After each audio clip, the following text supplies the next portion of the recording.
जय हिंद मेरे प्यारे दोस्तों, स्वागत है एक बार फिर से आपके अपने YouTube चैनल स्टडी प्लेटफॉर्म में। दोस्तों, जैसा कि पिछले वीडियो में हम लोगों ने बिहार स्टेट के पेपर 1 और पेपर 2 में शिक्षण कला एवं दस्ता से रिलेटेड जो सवाल पूछे गए थे दोस्तों, उसको हम लोगों ने देखा था।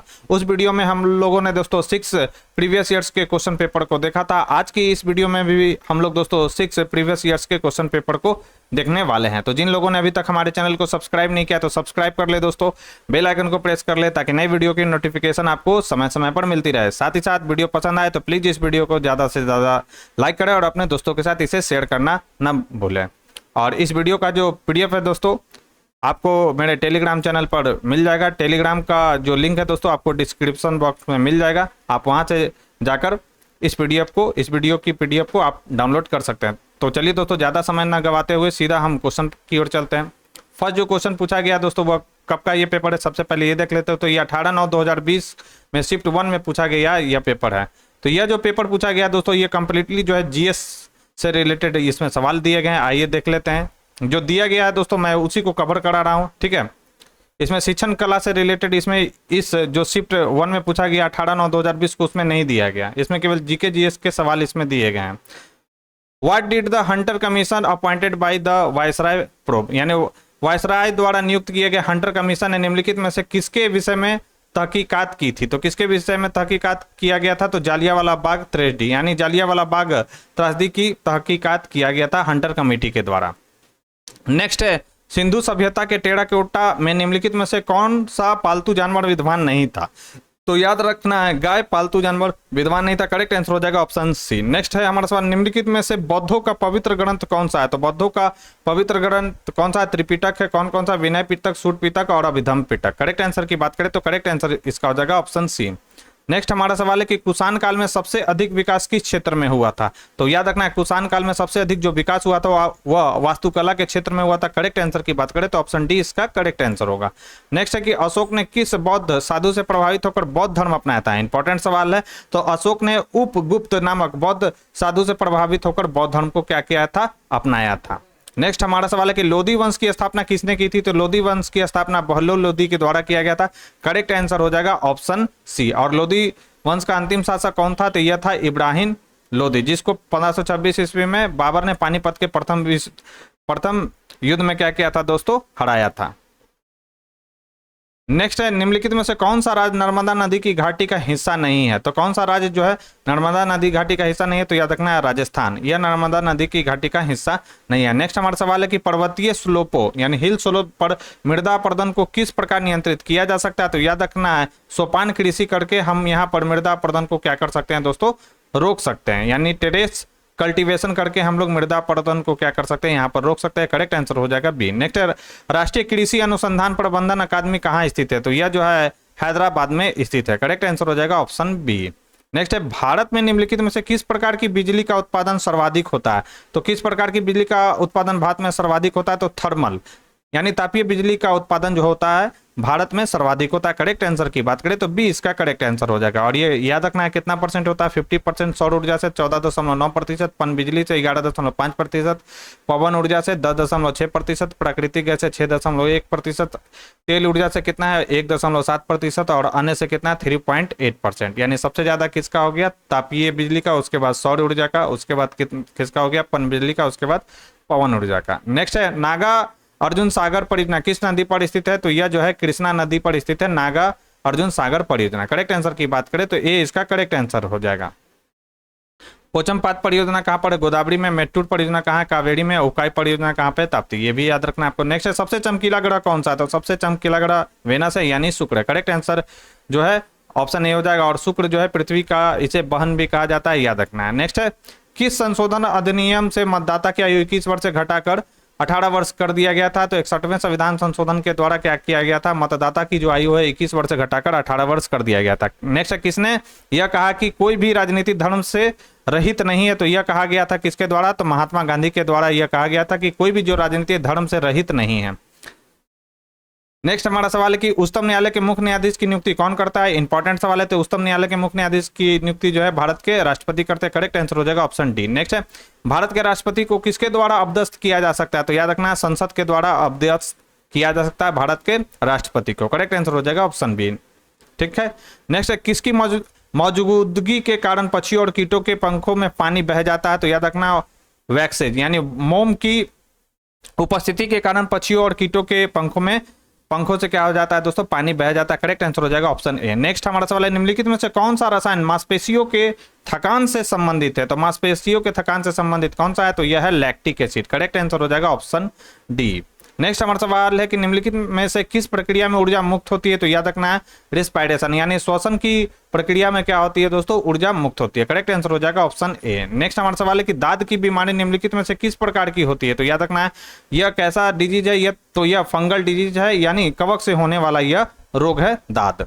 नेक्स्ट हमारा सवाल है दोस्तों, पीयूष ग्रंथि शरीर के किस स्थान पर स्थित होता है? तो याद रखना यह मस्तिष्क के आधार में, यानी द बेस ऑफ ब्रेन में स्थित होता है पीयूष ग्रंथि, यानी पिट्यूटरी ग्लैंड। करेक्ट आंसर हो जाएगा ऑप्शन बी। नेक्स्ट है, पुष्प की सुखाई गई कली का प्रयोग मसाले के रूप में किया जाता है। तो याद रखना किसका प्रयोग करते हैं? तो लौंग का, क्लोव्स का उपयोग हम लोग किसके रूप में करते हैं दोस्तों? तो मसाले के रूप में करते हैं। करेक्ट आंसर हो जाएगा ऑप्शन सी। नेक्स्ट है, ध्वनि नहीं गुजर सकती। तो ध्वनि किसमें नहीं गुजर सकती है? तो वैक्यूम, यानी निर्वात से ध्वनि गुजर नहीं सकती, क्योंकि ध्वनि को पास करने के लिए जो है दोस्तों माध्यम की आवश्यकता होती है। नेक्स्ट है, मानिक यानी रूबी और नीलम किसके ऑक्साइड है? तो यह जो है एल्युमिनियम के ऑक्साइड है। इंपॉर्टेंट सवाल है, वीवीआई सवाल है दोस्तों, हाईलाइट इसको कर लेंगे। नेक्स्ट हमारा सवाल है, निम्नलिखित में से अश्रु गैस कौन सा है? यानी टीयर गैस के बारे में पूछा जा रहा है कि अश्रु गैस का घटक कौन सा है? तो अश्रु गैस में क्या होता है? तो याद रखना क्लोरोपिक्रीन होता है अश्रु गैस में। करेक्ट आंसर हो जाएगा ऑप्शन डी। और इसका सूत्र क्या होता है? तो Cl3NO2। ठीक है, इसको क्या कहा जाता है? क्लोरो नाइट्रोमेथेन ये से कहा जाता है। नेक्स्ट, निम्नलिखित में से कौन सा एक न्यूक्लियन नहीं है? तो न्यूक्लियन कौन सा नहीं है? तो इलेक्ट्रॉन जो है न्यूक्लियन नहीं है। करेक्ट आंसर हो जाएगा ऑप्शन सी।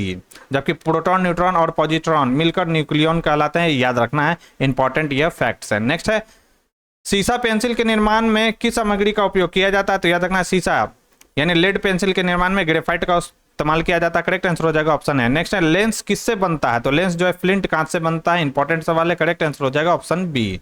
नेक्स्ट है, सूखी बर्फ किसका संघनित रूप है? तो शुष्क बर्फ है, यानी ड्राई आइस किसे कहा जाता है? तो यह कहा जाता है किसे दोस्तों? तो ठोस कार्बन डाइऑक्साइड को हम लोग ड्राई आइस के नाम से जानते हैं। आईसी चिप्स, यानी कंप्यूटर के लिए आईसी चिप आमतौर पर बनाए जाते हैं। तो याद रखना है आईसी चिप जो है आमतौर पर सिलिकॉन से बनाया जाता है। करेक्ट आंसर हो जाएगा ऑप्शन बी। नेक्स्ट है, कीमत सिद्धांत को यह भी कहा जाता है। तो याद रखना माइक्रो इकोनॉमिक्स कहा जाता है, यानी व्यवष्टि अर्थव्यवस्था कहा जाता है कीमत सिद्धांत को। नेक्स्ट हमारा सवाल है कि मुद्रास्फीति के समय के दौरान कर की दरों में निम्नलिखित में से क्या हो जाएगा? यानी जब इन्फ्लेशन आएगा तो उस समय टैक्स रेट क्या हो जाएगा? तो उस समय टैक्स रेट जो हो जाएगा इंक्रीज, यानी वृद्धि हो जाएगा। नेक्स्ट है कि हमारे देश में वन महोत्सव कब मनाया जाता है? तो हमारे देश में वन महोत्सव कब मनाया जाता है? तो याद रखना 1 जुलाई को हमारे देश में वन महोत्सव मनाया जाता है। नेक्स्ट हमारा सवाल है कि आगा खा कप निम्नलिखित में से किस खेल से संबंधित है? सभी को मालूम होगा कि आगा खा जो कप है वो हॉकी खेल से संबंधित है। नेक्स्ट है, रोम का अभिप्राय क्या है? तो रोम का अभिप्राय बचपन से ही पढ़ते आ रहे होंगे, इसका अभिप्राय क्या आता है? Read only memory. और रैम का क्या होता है? तो रैंडम एक्सेस मेमोरी। तो ये भी फुल फॉर्म याद रखना है। अब नेक्स्ट जो 36 से लेकर 50 तक इसमें सवाल दिए गए हैं दोस्तों, वो मैथ के दिए गए हैं। ठीक है, मैथ और रीजनिंग के सवाल इसमें दिए गए हैं। तो पीडीएफ में दे दूंगा, आप वहाँ से इन सवालों को बना लीजिएगा। और जीके जीएस में जो भी डिटेल दिया गया है उसको भी आप देख लीजिएगा। फिलहाल में हम लोग नेक्स्ट जो प्रीवियस ईयर्स में क्वेश्चन पूछे गए हैं उनको हम लोग देखेंगे। तो अगला जो प्रीवियस ईयर्स में सवाल पूछा गया है दोस्तों 18/9/2020 को शिफ्ट 3 में पूछा गया है। आइए देखते हैं कौन कौन सा सवाल इसमें पूछा गया। तो फर्स्ट सवाल है कि निम्न में से कौन सा कौशल संवेगात्मक बुद्धि से संबंधित है? तो याद रखना समानुभूति देना, यानी इम्पेथाइजिंग जो है दोस्तों वह एक कौशल है जो संवेगात्मक बुद्धि से संबंधित है। करेक्ट आंसर हो जाएगा ऑप्शन डी।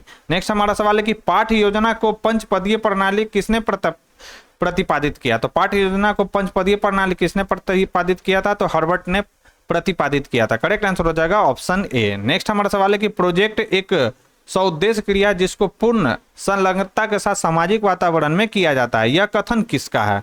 तो यह कथन देने वाले कौन थे? तो यह कथन दिया गया था किनके द्वारा? तो किल पैट्रिक के द्वारा यह कथन दिया गया था। करेक्ट आंसर हो जाएगा ऑप्शन ए। नेक्स्ट हमारा सवाल है कि प्रयत्न एवं भूल विधि का प्रयोग किस मनोवैज्ञानिक ने किया था? तो यह किया था थॉर्नडाइक ने। करेक्ट आंसर हो जाएगा ऑप्शन बी। वीवीआई ये सब सवाल है दोस्तों, याद रखना है। नेक्स्ट हमारा सवाल है दोस्तों कि नई शिक्षा नीति 1986 का सर्वाधिक महत्वपूर्ण पक्ष है। तो सर्वाधिक इसका महत्वपूर्ण जो पक्ष है वो कौन सा है? तो समाज के सभी वर्गों के लिए समान शिक्षा के समान अवसर जो है वह नई शिक्षा नीति 1986 का सर्वाधिक महत्वपूर्ण पक्ष है। करेक्ट आंसर हो जाएगा ऑप्शन ए। नेक्स्ट हमारा सवाल है कि छात्रों की विषयगत योग्यता को भली भांति जाना जा सकता है। तो याद रखना है विचार विमर्श से जो है दोस्तों, यानी फ्रॉम डिस्कशन से छात्रों की विषयगत योग्यता को भली भांति जाना जा सकता है। नेक्स्ट हमारा सवाल है कि एक अच्छे शिक्षक को शिक्षण विधियों का ज्ञान अवश्य होना चाहिए, क्यों होना चाहिए दोस्तों? तो याद रखना है कि इससे शिक्षण अधिक प्रभावशाली हो जाता है। करेक्ट आंसर हो जाएगा ऑप्शन ए। नेक्स्ट हमारा सवाल है कि एक अध्यापक होने के नाते हम शिक्षण अधिगम सामग्री का उपयोग इसलिए करेंगे क्योंकि। तो हम क्यों करेंगे दोस्तों? एक अध्यापक होने के नाते हम शिक्षण अधिगम सामग्री का, तो याद रखना है दोस्तों इससे विद्यार्थी अधिक सुगमता से क्या होते हैं, सीखेंगे। इसलिए हम लोग जो है दोस्तों शिक्षण अधिगम सामग्री का उपयोग करेंगे। करेक्ट आंसर हो जाएगा ऑप्शन बी। नेक्स्ट है इसकी शैक्षिक संस्थानों की पाठ्यचर्या निम्न में से किन पर आधारित होनी चाहिए? तो शैक्षिक संस्थानों की जो पाठ्यचर्या है वो किस पर आधारित होनी चाहिए? तो सिद्धांत पर, व्यवहार एवं शोध, यानी थ्योरी प्रैक्टिस एवं किस पे होना चाहिए? रिसर्च पे आधारित होना चाहिए।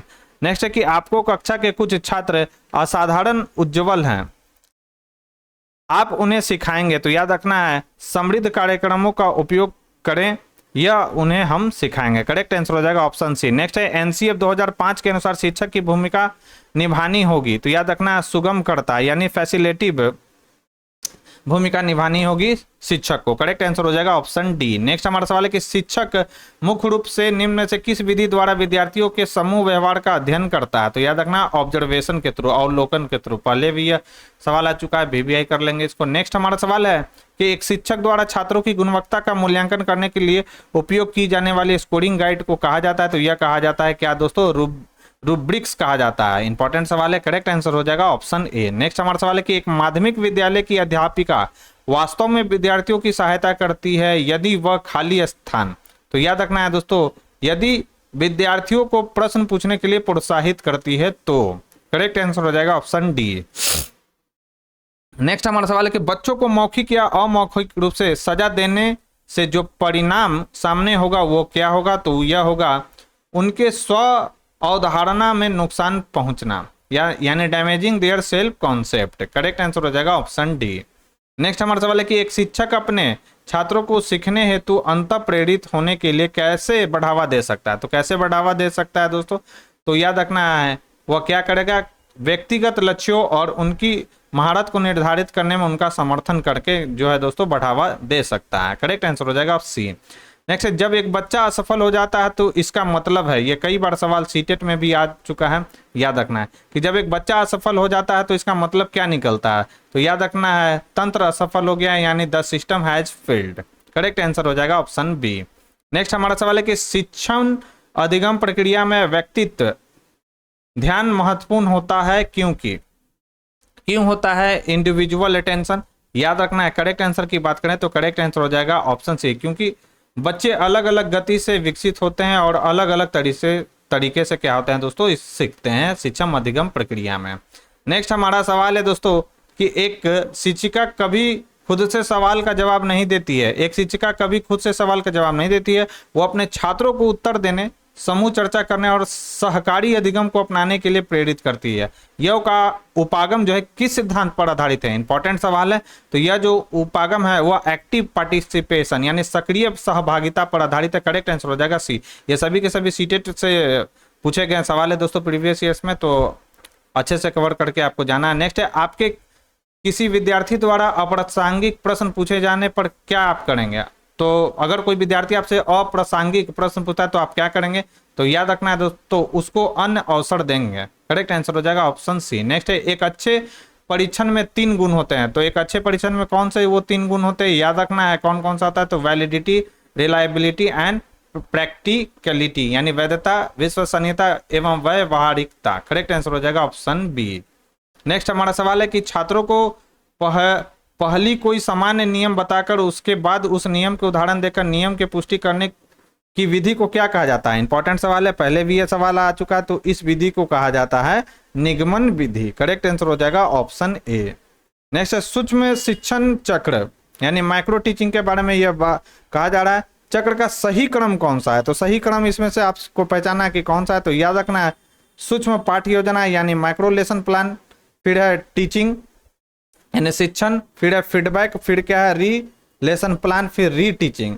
यानी क्या करना है, सूक्ष्म पाठ्य योजना, फिर शिक्षण, प्रतिपुष्टि, पुनः पाठ्य योजना, पुनः शिक्षण एवं पुनः प्रतिपुष्टि। करेक्ट आंसर हो जाएगा क्या, ऑप्शन डी। नेक्स्ट है हमारा बालकों में शोध एवं अनुसंधान संबंधी क्रियाकलाप विकसित करने हेतु क्या करना चाहिए, तो याद रखना है क्या करना चाहिए, आप उन्हें शोध एवं अनुसंधान कार्य के महत्व से अवगत कराएंगे। करेक्ट आंसर हो जाएगा ऑप्शन बी। नेक्स्ट है दल शिक्षण की परिकल्पना में अंतर्निहित है, तो दल शिक्षण की परिकल्पना में अंतर्निहित क्या है दोस्तों, तो याद रखना है स्कूल के सर्वश्रेष्ठ शिक्षक अधिक छात्रों द्वारा साझा किए जा सकते हैं।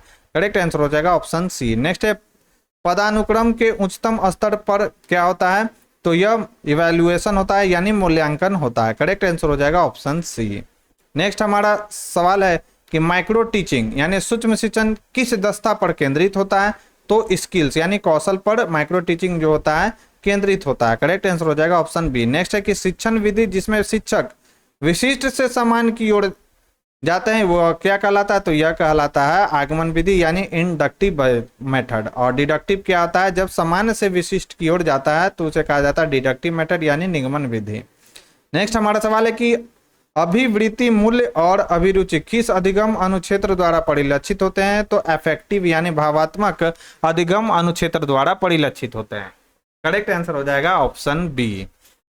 नेक्स्ट हमारा सवाल है दोस्तों निम्न में शिक्षण का कौन सा स्तर अनुशंसित नहीं है, तो याद रखना डिफरेंशिएशन लेवल यानी विभेदन स्तर जो है वह अनुशंसित नहीं। करेक्ट आंसर हो जाएगा ऑप्शन डी। नेक्स्ट है निम्न में से कौन सा प्रभावी शिक्षण में मुख्य व्यवहार है, तो याद रखना है इंस्ट्रक्शनल वैरायटी यानी अनुदेश विविधता जो है वह प्रभावी शिक्षण में मुख्य व्यवहार है। नेक्स्ट हमारा सवाल है कि अ गुड टीचर मस्ट भी, एक अच्छा शिक्षक होना चाहिए, तो याद रखना संसाधन पूर्ण और सहभागी होना चाहिए। पहले भी यह सवाल आ चुका है तो भी इसको कर लेंगे। नेक्स्ट हमारा सवाल है कि शिक्षण पेशे का उन्नयन तभी हो सकता है जब, तो शिक्षण पेशे का उन्नयन तभी हो सकता है जब क्या हो दोस्तों, तो जब शिक्षक स्वयं नए प्रयोग करे एवं नई विधियां निकाले, तब शिक्षण पेशा जो है दोस्तों उन्नयन हो जाएगा। करेक्ट आंसर हो जाएगा ऑप्शन सी। नेक्स्ट हमारा सवाल है कि छात्रों में मूल्यों की शिक्षा देना आवश्यक है, क्यों देना आवश्यक है दोस्तों, मूल्यों की शिक्षा क्यों छात्रों को दिया जाना आवश्यक है, तो याद रखेंगे उनमें सद्गुणों के प्रति आस्था और सजगता बढ़ेगी, इसलिए छात्रों में मूल्यों का विकास किया जाना चाहिए शिक्षा के माध्यम से। नेक्स्ट हमारा सवाल है कि विद्यालयों में खाली स्थान के द्वारा शारीरिक दंड को निषेध किया गया है, तो याद रखना है दोस्तों RTE एक्ट 2009 के तहत यानी राइट टू एजुकेशन एक्ट 2009 के तहत क्या किया गया है, विद्यालय में शारीरिक दंड को निषिद्ध किया गया है। नेक्स्ट हमारा सवाल जो है मैथ से रिलेटेड सवाल है दोस्तों, तो इसको मैं स्किप करता हूँ और नेक्स्ट जो प्रीवियस ईयर्स के क्वेश्चन पेपर है उसको मैं यहाँ पर कवर करूँगा। तो जिन लोगों ने अभी तक हमारे चैनल को सब्सक्राइब नहीं किया दोस्तों तो सब्सक्राइब कर ले, बेल आइकन को प्रेस कर ले ताकि नए वीडियो की नोटिफिकेशन आपको समय समय पर मिलती रहे। साथ ही साथ वीडियो पसंद आए दोस्तों तो प्लीज़ इस वीडियो को ज़्यादा से ज़्यादा लाइक करें और अपने दोस्तों के साथ इसे शेयर करना ना भूलें। जो नेक्स्ट पेपर पूछा गया दोस्तों वह है 16/9/2020 को शिफ्ट 1 में पूछा गया। आइए इससे रिलेटेड सवालों को हम लोग देखते हैं। सवाल है फर्स्ट, बच्चे अपने वातावरण के साथ संबंध बनाते हुए अपनी समझ का विकास कर लेते हैं, किसने कहा था, तो यह कहा गया था पियाजे, जीन पियाजे के द्वारा यह कहा गया था कि बच्चे अपने वातावरण के साथ संबंध बनाते हुए अपनी समझ का विकास कर लेते हैं, यह कहा था जीन पियाजे ने। आपको सीटेट का जो प्रीवियस ईयर्स का क्वेश्चन है दोस्तों अगर समय हो तो इसको निकाल कर देख लें, क्योंकि ये सब जो सवाल है दोस्तों सीटेट में आए हुए हैं, ठीक है, जो कि स्टेट में भी पूछा गया। नेक्स्ट व्यक्तिगत विभिन्नता के कारण होता है, तो याद रखना है वातावरण एवं अनुवांशिकी व्यक्तिगत भिन्नता के कारण होता है। करेक्ट आंसर हो जाएगा ऑप्शन डी। नेक्स्ट है शैक्षिक निर्देशन की आवश्यकता है, तो शैक्षिक निर्देशन की आवश्यकता जो है उपयुक्त सभी है, यानी पाठ्यक्रम के चयन में, उपलब्धि स्तर को बनाए रखने में एवं अनुशासनहीनता को रोकने में, ये इन सब के लिए एजुकेशनल गाइडेंस की आवश्यकता होती है। करेक्ट आंसर हो जाएगा ऑप्शन डी। नेक्स्ट हमारा सवाल है दोस्तों कि भारत में दूरस्थ शिक्षा का संचालन किया जाता है, तो बोथ यानी उपयुक्त दोनों, यानी राष्ट्रीय स्कूलों द्वारा और मुक्त विश्वविद्यालय द्वारा भारत में दूरस्थ शिक्षा का संचालन किया जाता है। करेक्ट आंसर हो जाएगा सी। नेक्स्ट है पाठ्यचर्या विकास के सिद्धांत हैं, तो याद रखना उपयुक्त सभी, यानी जीवन से संबंधित होने का, उपयोगिता का, विविधता और लचीलेपन का। करेक्ट आंसर हो जाएगा डी। एजुकेशन शब्द किस भाषा से लिया गया, तो यह लिया गया लैटिन भाषा से। करेक्ट आंसर हो जाएगा ऑप्शन ए। नेक्स्ट हमारा सवाल है दोस्तों कि शिक्षा मनुष्य की जन्मजात शक्तियों का स्वाभाविक और सामंजस्यपूर्ण और प्रगतिशील विकास से कथन है। इंपॉर्टेंट सवाल है, तो यह कथन है पेस्टालॉजी का। करेक्ट आंसर हो जाएगा ऑप्शन ए। नेक्स्ट, निम्नलिखित में से कौन शिक्षा के कार्यक्रम से नहीं जुड़ा है? तो याद रखना, मार्केटिंग ऑफ एजुकेशन यानी शिक्षा का बाजारीकरण यह शिक्षा के कार्यक्रम से नहीं जुड़ा, जबकि निरक्षरता का उन्मूलन यह इसमें शामिल है। सतत विकास यानी कंटिन्यूअस एजुकेशन और शिक्षा का सार्वभौमिकरण यानी यूनिवर्सलाइजेशन ऑफ एजुकेशन ये सभी के सभी शिक्षा के कार्यक्रम से जुड़े हुए हैं। नेक्स्ट है कि आदर्शवादी शिक्षा का मुख्य उद्देश्य क्या है? तो सेल्फ रियलाइजेशन यानी आत्म अनुभूति जो है दोस्तों आदर्शवादी शिक्षा का मुख्य उद्देश्य है। नेक्स्ट है माई एक्सपेरिमेंट विथ ट्रूथ लिखी गई, तो यह किसके द्वारा लिखा गया था? तो महात्मा गांधी के द्वारा लिखा गया था। सत्य पर मेरा प्रयोग यानी माई एक्सपेरिमेंट विथ ट्रूथ।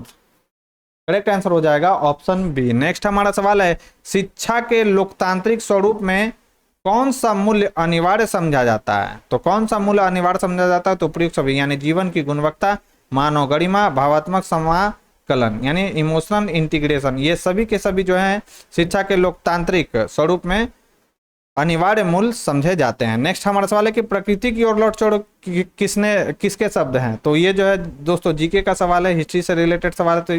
तो प्रकृति की ओर लौटो सॉरी प्रकृति की ओर लौट चलो, मैं थोड़ा हिस्ट्री में चला। वेदों की ओर लौट चलो किसने कहा था? तो स्वामी दयानंद सरस्वती ने, इसलिए मैंने बोला हिस्ट्री से रिलेटेड सवाल है। तो प्रकृति की ओर लौट चलो किसका शब्द है? तो यह है प्रकृतिवादी का। करेक्ट आंसर हो जाएगा ऑप्शन बी। नेक्स्ट है समाज का क्या अर्थ है? तो समाज का अर्थ क्या है? नेटवर्क ऑफ सोशल रिलेशनशिप यानी सामाजिक संबंधों का जाल, यह कहलाता है सोसाइटी।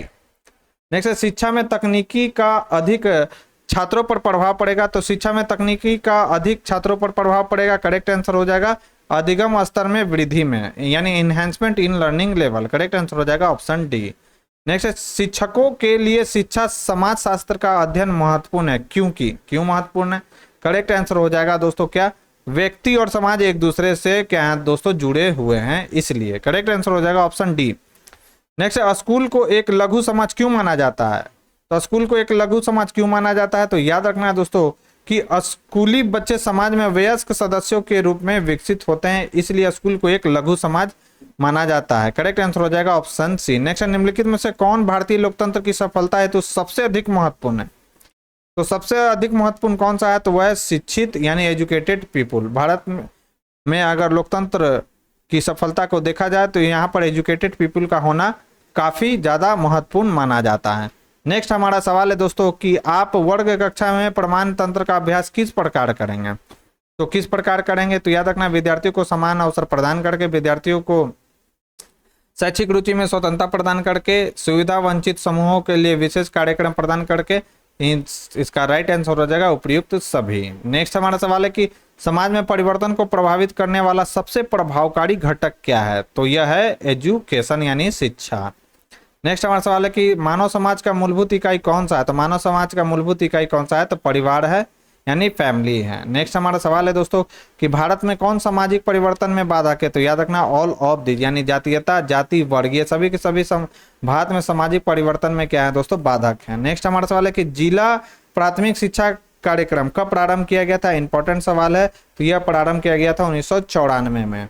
नेक्स्ट है अध्यापक के लिए सबसे मूल्यवान है? तो याद रखना है he has faith in teaching, उसकी शिक्षण के प्रति आस्था जो है अध्यापक के लिए सबसे मूल्यवान है। करेक्ट आंसर हो जाएगा डी। नेक्स्ट हमारा सवाल है कि निम्नलिखित में से कौन सी विशेषता किशोरावस्था की नहीं है? तो याद रखेंगे clear and stable self concept यानी स्पष्ट तथा अस्थायी आत्म प्रत्यय, यह किशोरावस्था यानी एडोलेसेंस की विशेषता नहीं है।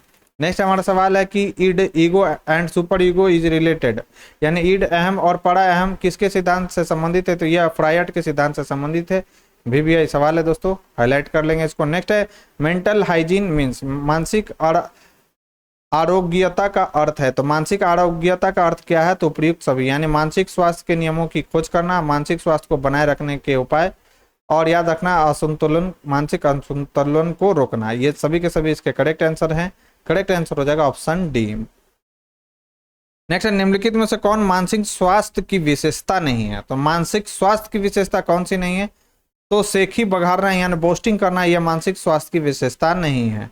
नेक्स्ट है प्रभावी शिक्षण प्रक्रिया का सबसे महत्वपूर्ण कारक है। तो प्रभावी शिक्षण प्रक्रिया का सबसे जो महत्वपूर्ण कारक है वह शिक्षक छात्र वार्ता है, यानी टीचर स्टूडेंट डायलॉग है। करेक्ट आंसर हो जाएगा सी। नेक्स्ट है शिक्षकों का मुख्य दायित्व है कि, शिक्षकों का मुख्य दायित्व क्या है? तो छात्रों को सीखने के विभिन्न शैली के अनुसार उसे सीखने का अवसर देना, यह शिक्षकों का क्या है? मुख्य दायित्व है। नेक्स्ट हमारा सवाल जो है वह है व्यक्तित्व के विकास में खाली स्थान महत्वपूर्ण भूमिका निभाता है। तो याद रखना आनुवांशिक एवं वातावरण, इंपॉर्टेंट सवाल है, पहले भी आ चुका है। तो व्यक्तित्व के विकास में आनुवांशिक यानी हेरिडिटी एंड इन्वायरमेंट महत्वपूर्ण भूमिका निभाता है। नेक्स्ट हमारा सवाल है कि एक शिक्षक ने समिति के प्रधान को चेयरमैन के बदले चेयरपर्सन के रूप में संबोधित किया, यह निर्धारक है। तो यह निर्धारक किसका है? तो यह निर्धारक है दोस्तों, उसने जेंडर फ्री भाषा का प्रयोग किया। करेक्ट आंसर हो जाएगा ऑप्शन बी। नेक्स्ट है विशेष आवश्यकता वाले बच्चे को शिक्षा उपलब्ध कराना चाहिए। तो विशेष आवश्यकता वाले बच्चे को शिक्षा उपलब्ध कराना चाहिए। तो याद रखना है दोस्तों कहां पर? तो सभी समान बच्चों के साथ। करेक्ट आंसर हो जाएगा ऑप्शन सी। नेक्स्ट है इनमें से कौन वर्ग कक्षा में गतिविधि के लिए आवश्यक नहीं है? तो याद रखना है लेक्चर, व्याख्यान जो है दोस्तों कक्षा में गतिविधि के लिए आवश्यक नहीं है, जबकि खेल खेलना, प्रयोग करना, कहानी लिखना, ये सभी के सभी कक्षा के गतिविधि में सम्मिलित है। नेक्स्ट है अच्छा शैक्षिक कार्यक्रम वह है जो निम्नांकित के अनुसार हो। तो याद रखना ऑल ऑफ द एबव, यानी बच्चों की जरूरतों को पूरा करे, बच्चों की क्षमता एवं योग्यता का ध्यान रखे और बच्चों की रुचियों को वो क्या करे दोस्तों? बढ़ाएं, तो उसे ही अच्छा शैक्षिक कार्यक्रम कहा जाता है। करेक्ट आंसर हो जाएगा ऑप्शन डी। नेक्स्ट है जो आपकी सही आलोचना करता है उसके साथ आपका व्यवहार अपेक्षित है। तो याद रखना एज अ फ्रेंड, यानी एक मित्र के रूप में। करेक्ट आंसर हो जाएगा ऑप्शन ए। बाकी जो सवाल 36 से लेकर 50 तक दिए गए हैं वो मैथ और रीजनिंग से रिलेटेड सवाल है दोस्तों। अब हम लोग नेक्स्ट सेट की ओर चलते हैं जो कि प्रीवियस ईयर्स में पूछे गए हैं।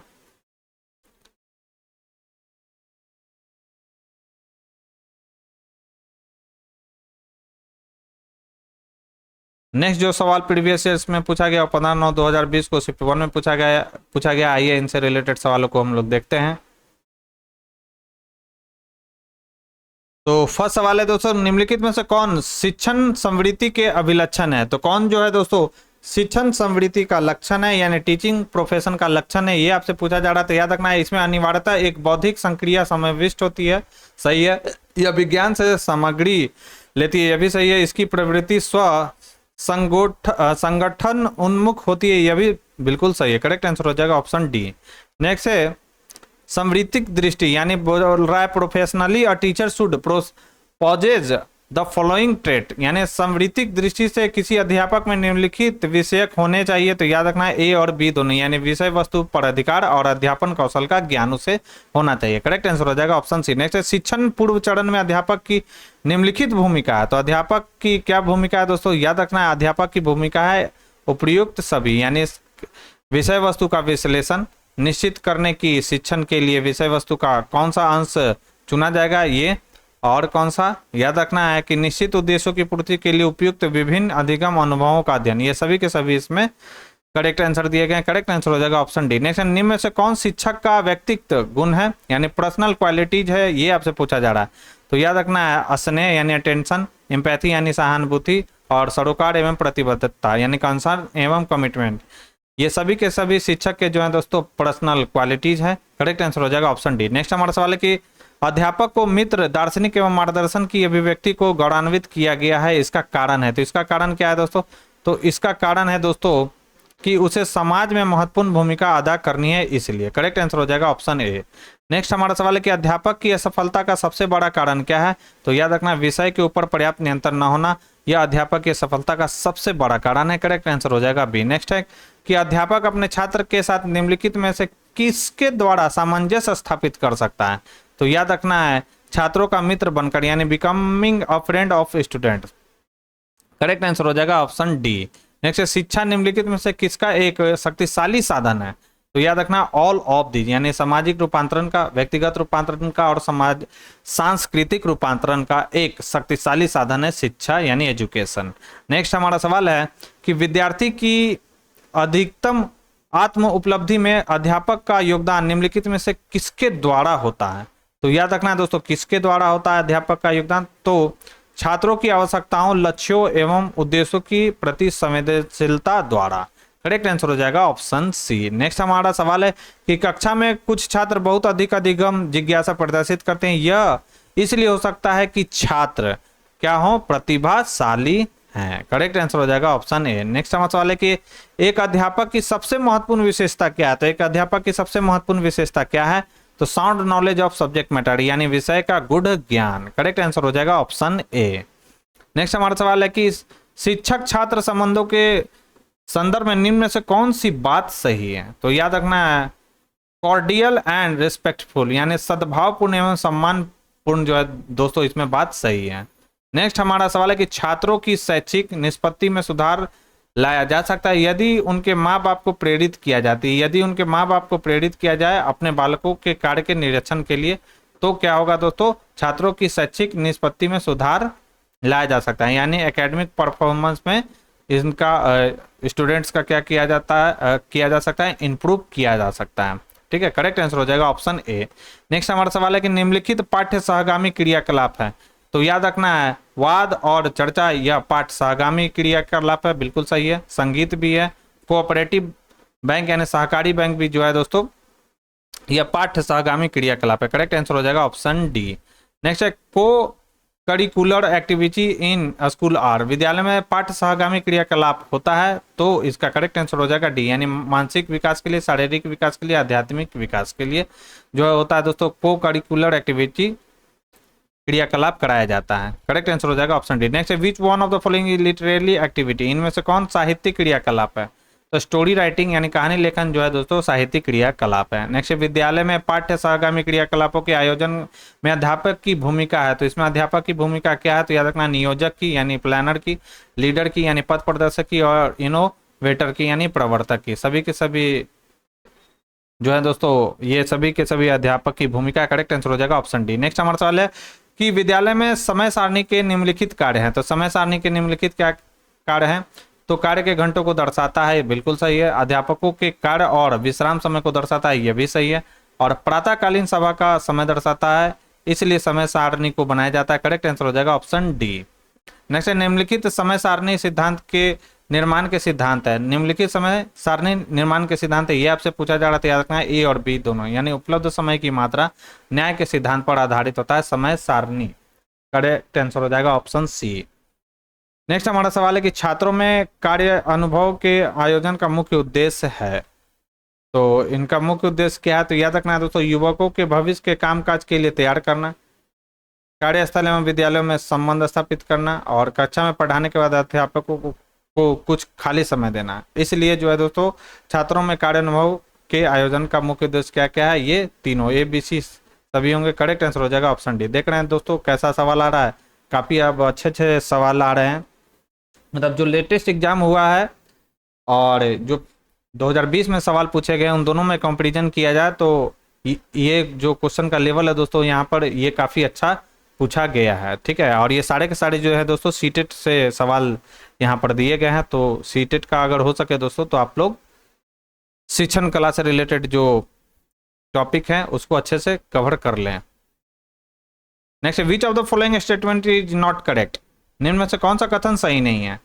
कौन सा कथन सत्य नहीं है दोस्तों, तो व्याख्यान विधि से तर्क शक्ति का विकास होता है, यह जो है स्टेटमेंट सही नहीं है। नेक्स्ट हमारा सवाल है कि शैक्षिक सामग्री का चयन किसे करना चाहिए, तो याद रखना है अध्यापक को करना चाहिए इंस्ट्रक्शनल मटेरियल्स का। करेक्ट आंसर हो जाएगा ऑप्शन ए। नेक्स्ट हमारा सवाल है कि अभिभावक शिक्षक संघ का मुख्य उद्देश्य क्या है, तो याद रखना है विद्यालय के कार्यों में सुधार हेतु माता पिता की सहभागिता, यह अभिभावक शिक्षक संघ का मुख्य उद्देश्य है। नेक्स्ट है हमारा कि शिक्षण अधिगम सामग्री उपयोगी है क्योंकि, यानी टीएलएम का बात बता रहा है, टीचिंग लर्निंग मटेरियल जो है क्यों उपयोगी है, तो याद रखना है इसका आंसर हो जाएगा सभी संवर्गों को सक्रिय करती है, यह भी सही है, और शिक्षण को उद्देश्यपूर्ण बनाती है, यह भी सही है। सी और डी इसका परफेक्ट आंसर हो जाएगा। Teacher classroom behaviour should be effective because, शिक्षक का वर्ग कक्षा में व्यवहार प्रभावी होना चाहिए क्यों होना चाहिए, तो याद रखना सीखने के लिए माहौल उपयोगी बनाएगा इसलिए। करेक्ट आंसर हो जाएगा ऑप्शन डी। नेक्स्ट है शिक्षण और प्रभावी बन सकता है अगर शिक्षक क्या करे, विभिन्न प्रकार की शैक्षिक सामग्री का उपयोग करके पढ़ाए तो शिक्षण और भी प्रभावी बन सकता है। करेक्ट आंसर हो जाएगा ऑप्शन डी। नेक्स्ट है एक विद्यालय पाठ्यचर्या की सर्वोत्तम परिभाषा है। तो एक विद्यालय पाठ्यचर्या की जो सर्वोत्तम परिभाषा है वो क्या है? पाठ्यक्रमों की पूर्ण सूची। करेक्ट आंसर हो जाएगा ऑप्शन सी। नेक्स्ट है छात्रों में नेतृत्व के गुण का विकास किया जा सकता है। तो याद रखना है उन्हें उनकी जिम्मेदारियों का बोध कराकर जो है दोस्तों छात्रों में नेतृत्व के गुणों का विकास किया जा सकता है। करेक्ट आंसर हो जाएगा ऑप्शन डी। नेक्स्ट है पाठ्यक्रम शिक्षण में कैसे सहायता करता है? तो पाठ्यक्रम शिक्षण में कैसे सहायता करता है दोस्तों? तो याद रखना है शिक्षक अपने विषय की पूर्व में ही तैयारी कर लेते हैं। करेक्ट आंसर हो जाएगा ऑप्शन बी। इस प्रकार जो होता है पाठ्यक्रम शिक्षण में सहायता करता है। नेक्स्ट है हमारा सवाल है कि छात्र किस विधि से ज्यादा हद तक जल्दी सीखते हैं? तो बाय डूइंग देमसेल्फ यानी स्वयं करके। पहले भी यह सवाल आ चुका है, ठीक है। तो स्वयं करके जो छात्र हैं वो काफी जल्दी सीखते हैं, याद रखना है। बच्चे का पहला शिक्षक कौन है? तो बच्चे का जो पहला शिक्षक होता है वो कौन होता है? तो वो माता पिता होते हैं। करेक्ट आंसर हो जाएगा ऑप्शन सी। नेक्स्ट विद्यालय में शिक्षा में गुणवत्ता का मापन किया जा सकता है। तो याद रखना है छात्रों की उपलब्धियों से, बिल्कुल सही है। शिक्षक एवं प्रधान शिक्षक की उपलब्धता से, ये भी सही है। और भौतिक सुविधाओं की उपलब्धता से। करेक्ट आंसर हो जाएगा ऑप्शन डी। नेक्स्ट है वर्ग कक्षा में शिक्षक की महत्वपूर्ण भूमिका होती है। तो किसमें महत्वपूर्ण भूमिका होती है? तो याद रखना है छात्रों को प्रोत्साहित करने में और छात्रों में सीखने की दक्षता, दोनों में महत्वपूर्ण भूमिका होती है। करेक्ट आंसर हो जाएगा ऑप्शन डी। नेक्स्ट है वर्ग शिक्षण का मुख्य उद्देश्य है, यानी क्लासरूम टीचिंग की यह बात कह रहा है। तो प्रश्न करने हेतु मस्तिष्क का विकास करना है, इसलिए वर्ग शिक्षण का मुख्य उद्देश्य क्या है? प्रश्न करने हेतु मस्तिष्क का विकास करना। नेक्स्ट है कि अच्छे शिक्षण में सहायक होती है यदि इसे निम्न भाषा में दिया जाए। तो याद रखना है मदर टंग यानी मातृभाषा में दिया जाए। आगे जो सवाल है मैथ और रीजनिंग से रिलेटेड सवाल दिए गए हैं। तो चलिए हम लोग नेक्स्ट प्रीवियस ईयर्स के क्वेश्चन पेपर को देखेंगे। उससे पहले जिन लोगों ने हमारे चैनल को अभी तक सब्सक्राइब नहीं किया तो सब्सक्राइब कर ले, बेल आइकन को प्रेस कर ले ताकि नई वीडियो की नोटिफिकेशन आपको समय समय पर मिलती रहे। साथ ही साथ वीडियो पसंद आए प्लीज़ इस वीडियो को ज़्यादा से ज़्यादा लाइक करें और अपने दोस्तों के साथ इसे शेयर करना ना भूलें। अगला जो सवाल है वो 15/9/2020 को शिफ्ट 2 में पूछा गया सवाल है। आइए देखते हैं कौन सा सवाल इसमें दिए गए हैं। फर्स्ट सवाल है कि क्रियात्मक अनुसंधान के परिणामों का प्रयोग होता है। तो याद रखना है इम्प्रूविंग ऑन प्रैक्टिस, यानी अपनी कार्य प्रणाली सुधार में, यानी क्रियात्मक अनुसंधान के परिणाम का प्रयोग होता है अपनी कार्य प्रणाली को सुधार करने में। करेक्ट आंसर हो जाएगा ऑप्शन डी। नेक्स्ट हमारा सवाल है दोस्तों कि सामाजिक रचनावादी दिया था। तो सामाजिक रचनावाद दिया था किनके द्वारा? तो वाइगोत्स्की के द्वारा यह दिया गया था सामाजिक रचनावाद। करेक्ट आंसर हो जाएगा ऑप्शन बी। यह भी बीबीआई सवाल है, सीटेट में कई बार यह सवाल आ चुका है। नेक्स्ट हमारा सवाल है कि अवलोकन अधिगम का सिद्धांत किसने दिया था? तो यह दिया था बंडूरा ने। अवलोकन अधिगम का सिद्धांत किसने दिया था? बंडूरा ने दिया था। इसको भी बीबीआई कर लेंगे। नेक्स्ट हमारा सवाल है दोस्तों कि निम्नलिखित में से कौन सा एक शिक्षण के स्तर का भाग नहीं है? तो एक्सप्लोरेटरी यानी विस्तार जो है शिक्षण के स्तर का भाग नहीं है। नेक्स्ट हमारा सवाल है दोस्तों कि पढ़ाने से पहले शिक्षक करता है। तो याद रखना आइडेंटिफिकेशन ऑफ ऑब्जेक्टिव यानी उद्देश्यों का निरूपण करता है पढ़ाने से पहले शिक्षक। नेक्स्ट हमारा सवाल है दोस्तों कि भारत के प्रथम तैरते हुए लोकटक नामक प्राथमिक विद्यालय का उद्घाटन कहाँ का है? तो लोकटक झील के बारे में अगर आपने सुना होगा तो लोकटक झील कहाँ पर है? मणिपुर में है। तो लोकटक नामक प्राथमिक विद्यालय का उद्घाटन भी यहीं पर किया गया। करेक्ट आंसर हो जाएगा ऑप्शन ए।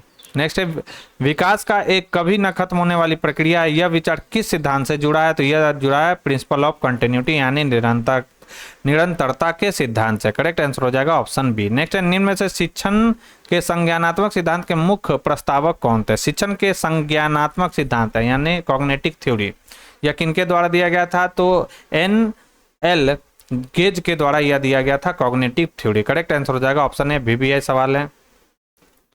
नेक्स्ट हमारा सवाल है कि प्रेरणा सीखने की प्रक्रिया में क्या होता है, यानी मोटिवेशन सीखने की प्रक्रिया में क्या होता है? तो याद रखना है युवा सीखने वालों में सीखने के लिए रुचि उत्पन्न करना। करेक्ट आंसर हो जाएगा ऑप्शन डी। नेक्स्ट है हमारा अधिगम अनुभव और प्रशिक्षण के परिणाम स्वरूप व्यवहार में परिवर्तन, यह कथन किसके द्वारा दिया गया था? तो यह कथन दिया गया था गेट्स एवं अन के द्वारा।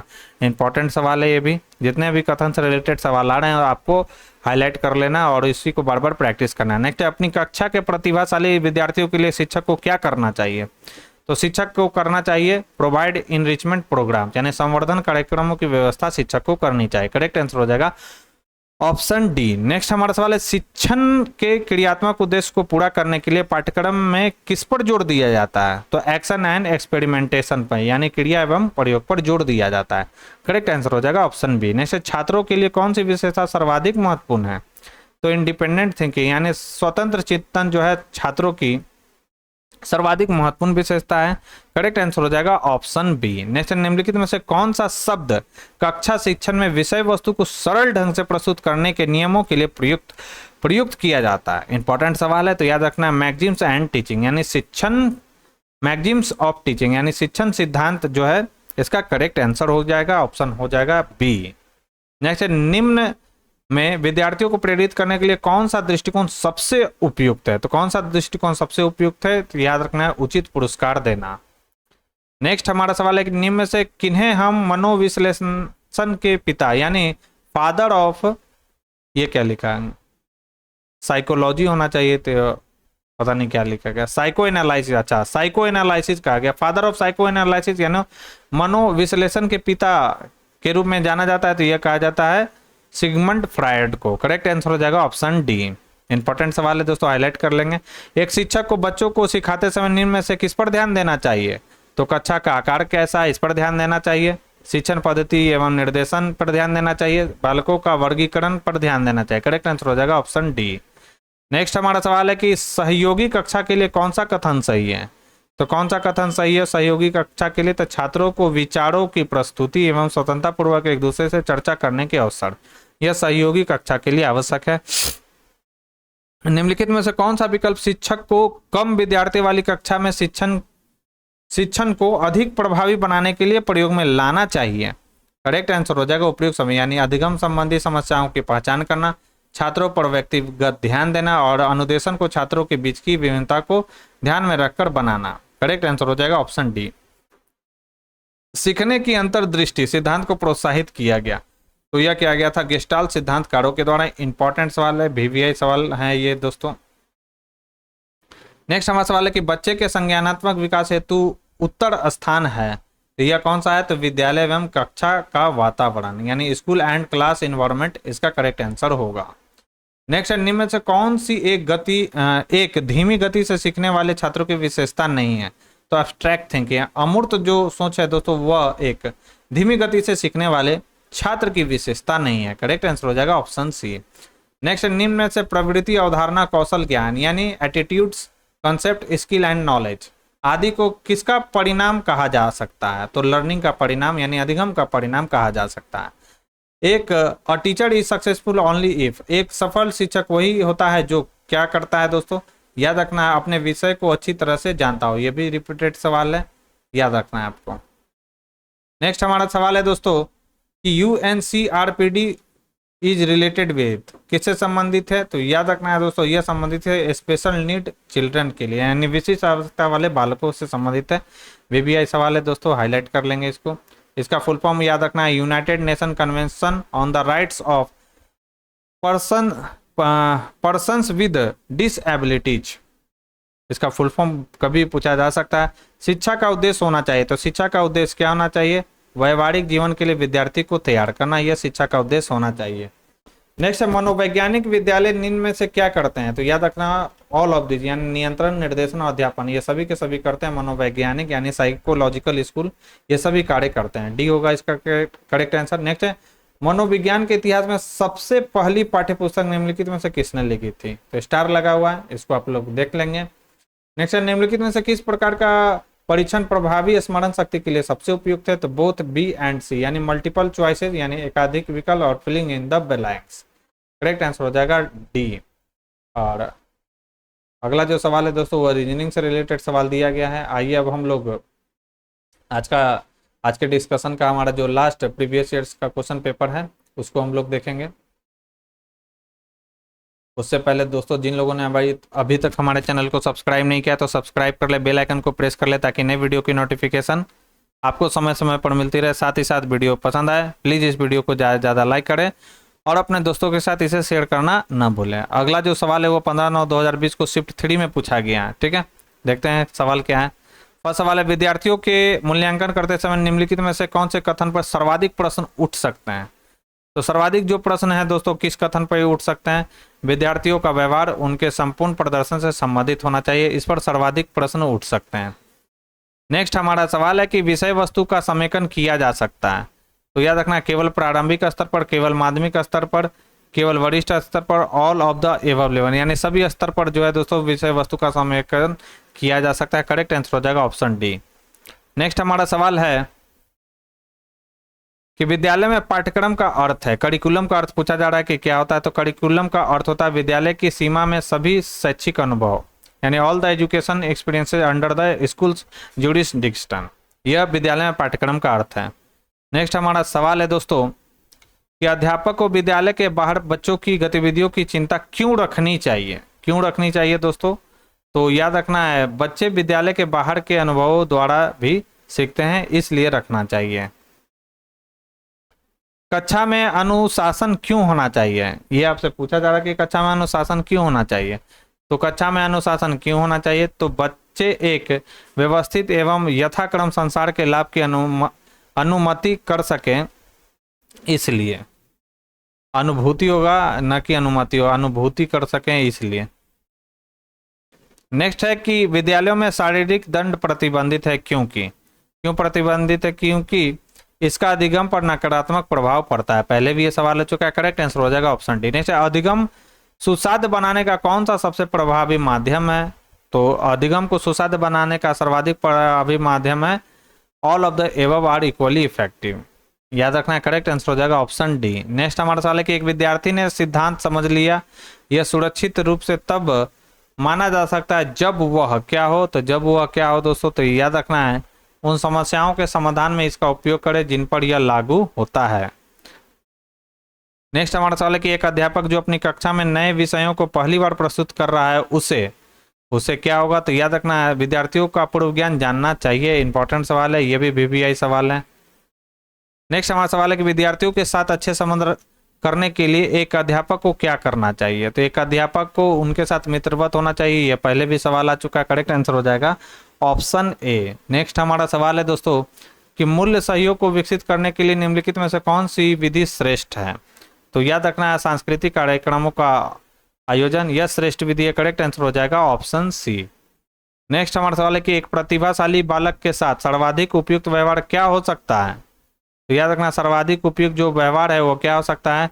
तो उन्हें अपनी रुचि के अनुरूप वस्तुओं को खोजने की स्वतंत्रता देकर, यस उपयुक्त व्यवहार हो सकता है सर्वाधिक। नेक्स्ट हमारा सवाल है कि निम्नलिखित में से कौन सी अध्ययन विधि समय के सर्वाधिक कुशल उपयोग का परिणाम है? तो याद रखना यह कौन सा है? तो अलग प्रत्यय पर जाने से पूर्व प्रत्येक प्रत्यय पर पुनः अधिकार करना, ये जो है दोस्तों इसका करेक्ट आंसर हो जाएगा। करेक्ट आंसर हो जाएगा ऑप्शन डी। नेक्स्ट हमारा सवाल है कि श्रव्य दृश्य सामग्री को कक्षा में प्रयोग के लिए चयन करने का क्या मार्गदर्शक सिद्धांत होना चाहिए? ऑल ऑफ द एबव, यानी रिलेवेंस, अवेलेबिलिटी यानी उपलब्धता, और यूजेबिलिटी यानी उपयोगिता। करेक्ट आंसर हो जाएगा ऑप्शन डी। नेक्स्ट हमारा सवाल है कि वांछनीय अभिवृद्धि का विकास सबसे प्रभावी ढंग से किया जा सकता है। तो याद रखना है दोस्तों इसका राइट आंसर क्या आ जाएगा? अभिवृद्धि को बढ़ावा देने वाली मूल्यांकन गतिविधियों में अर्थपूर्ण भागीदारी द्वारा। नेक्स्ट हमारा सवाल है निम्नलिखित में से कौन सा मूर्त क्रियात्मक व्यवस्था के प्रमुख कौशलों में से एक है? तो यह एबिलिटी टू कंजर्व यानी सुरक्षित रखने की योग्यता। करेक्ट आंसर हो जाएगा बी। नेक्स्ट हमारा सवाल है निम्नलिखित वर्णन को पढ़िए तथा कोलबर्ग के नैतिक तर्क की अव्यवस्था को पहचानिए। अंतःकरण के वर्णन यहाँ पर दिया गया कि अंतःकरण के स्व चयनित नैतिक सिद्धांतों के द्वारा सही कार्य परिभाषित किया जाता है जो कानून एवं सामाजिक समझौते पर ध्यान दिए बिना संपूर्ण मानवता के लिए वैध होता है। करेक्ट आंसर क्या आ जाएगा? यह है सार्वभौमिक नैतिक सिद्धांत अभिविन्यास।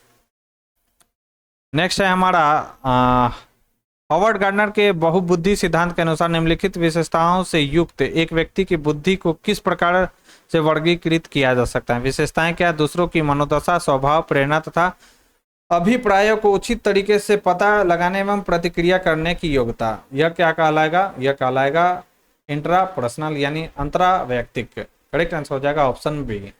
नेक्स्ट है विकास में व्यक्तित्व विभिन्नता को समझने के लिए क्या महत्वपूर्ण है? क्या महत्वपूर्ण है दोस्तों? तो इसमें महत्वपूर्ण क्या है? तो वंशागत विशेषताओं के साथ साथ पर्यावरणीय कारकों एवं उनकी पारस्परिक क्रिया पर विचार करना, यह महत्वपूर्ण है। करेक्ट आंसर हो जाएगा डी। नेक्स्ट है, अनेक शोध अध्ययनों से पता चलता है कि शिक्षक लड़कियों की अपेक्षा लड़कों से अधिक पारस्परिक क्रिया करते हैं। इसका सही विवेचन क्या है? तो इसका सही विवेचन क्या है? तो this is an example of gender bias in teaching, यह शिक्षण में लिंग पक्षपात का एक उदाहरण है। नेक्स्ट है कि दृश्य रूप से बाधित विद्यार्थियों के साथ कार्य करते समय एक शिक्षक को किस प्रकार के अनुकूलन करने चाहिए? ये आपसे सवाल पूछा जा रहा है। तो याद रखना है कि स्पष्ट रूप से बोलने तथा छूकर महसूस करने वाली सामग्रियों का अधिक मात्रा में प्रयोग करना। नेक्स्ट हमारे साथ, निम्नलिखित रणनीतियों में से कौन सी बच्चों में अर्थ निर्माण को बढ़ावा देगी? तो कौन सा अर्थ निर्माण को बढ़ावा देगी? तो एक्सप्लोरेशन एंड डिस्कशन, यानी अन्वेषण एवं परिचर्चा। करेक्ट आंसर हो जाएगा ऑप्शन ए। नेक्स्ट, इनमें से कौन सा बाह्य अभिप्रेरणा का एक उदाहरण है? तो बाह्य अभिप्रेरणा का उदाहरण क्या है? तो याद रखना है, मैं अपना गृह कार्य पूरा करती हूँ क्योंकि शिक्षक प्रत्येक नियत कार्य के लिए हमें अंक देते हैं। करेक्ट आंसर हो जाएगा ऑप्शन डी। नेक्स्ट, ले वाइगोस्की के अनुसार आधारभूत मानसिक क्षमताओं को मुख्य रूप से किसके द्वारा उच्चतर संज्ञानात्मक प्रक्रियाओं में बदला जाता है? करेक्ट आंसर हो जाएगा सोशल इंटरेक्शन, यानी सामाजिक पारस्परिक क्रिया। करेक्ट आंसर हो जाएगा बी। संरचनात्मक ढांचे में बच्चे को किस रूप में देखा जाता है? तो बच्चे को इसमें किस रूप में देखा जाता है? तो याद रखना है दोस्तों, इसमें बच्चे को एक समस्या समाधान करने वाला तथा वैज्ञानिक अन्वेषक के रूप में देखा जाता है। आप देख रहे हैं दोस्तों कितने अच्छे अच्छे क्वेश्चन प्रीवियस ईयर में पूछे गए हैं। सारे जो हैं दोस्तों सीटेट में ये सब सवाल पूछे गए हैं, उसी को बिहार स्टेट में भी पूछा गया है। ठीक है, तो प्रीवियस ईयर्स को भी आपको अच्छे से कवर कर जाना है। नेक्स्ट है, अधिगमकर्ताओं एवं उनकी प्राथमिक विशेषताओं के मिलान युग्मों में से निम्नलिखित में से कौन सा सही है? कौन सा सही है? तो ए ही सही है, यानी श्रव्य क्षतिग्रस्त अधिगमकर्ता क्या होना चाहिए? दृश्य सूचनाओं को समझ नहीं सकते हैं, यह बिल्कुल सही है। नेक्स्ट, निम्नलिखित में से कौन सा कार्य अध्यापक के लिए सर्वाधिक महत्वपूर्ण है? प्रोमोटिंग क्वालिटी लर्निंग, यानी गुणात्मक अधिगम को प्रोत्साहन देना, यह अध्यापक के लिए सर्वाधिक महत्वपूर्ण है। नेक्स्ट हमारा सवाल है, सामान्यतः एक बालक जिसकी समस्या है सामान्यतः एक बालक जिसकी समस्याएं हैं जिसके, ये आपसे पूछा जा रहा है। करेक्ट आंसर क्या होगा? करेक्ट आंसर हो जाएगा इज मालाडजस्टेड, यानी कुसमायोजित है। करेक्ट आंसर हो जाएगा ऑप्शन बी। विद्यालय में एक नव प्रवेशित बच्चे को अभिविन्यासित करते समय अध्यापक को क्या करना चाहिए? याद रखना है, तो विद्यालय में उसके समायोजन में उसकी कक्षा के सभी साथियों की सेवाओं का प्रयोग करना चाहिए शिक्षक को। नेक्स्ट हमारा सवाल है, विद्यालयों में खेलों को शामिल करने का प्राथमिक उद्देश्य क्या हो सकता है? तो इसका प्राथमिक उद्देश्य हो सकता है डेवलपिंग फिजिकल स्ट्रेंथ, यानी शारीरिक क्षमता विकसित करना। नेक्स्ट जो सवाल है, विद्यालयों में शैक्षिक दृष्टिकोण से रेडियो टेलीविजन के सीमित उपयोग का निम्नलिखित में से कौन सा कारण वैध नहीं है?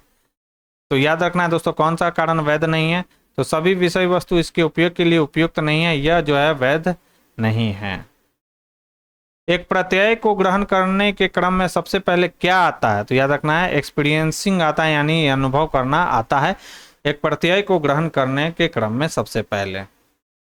नेक्स्ट हमारा सवाल है कि अध्येताओं में समस्या समाधान की योग्यता विकसित करने का एक सर्वाधिक महत्वपूर्ण तरीका है। तो कौन सा सर्वाधिक महत्वपूर्ण तरीका है? तो याद रखना है उन्हें प्रत्यक्ष तर्कना युक्तियां प्रदान की जाए, यह सर्वाधिक महत्वपूर्ण तरीका है।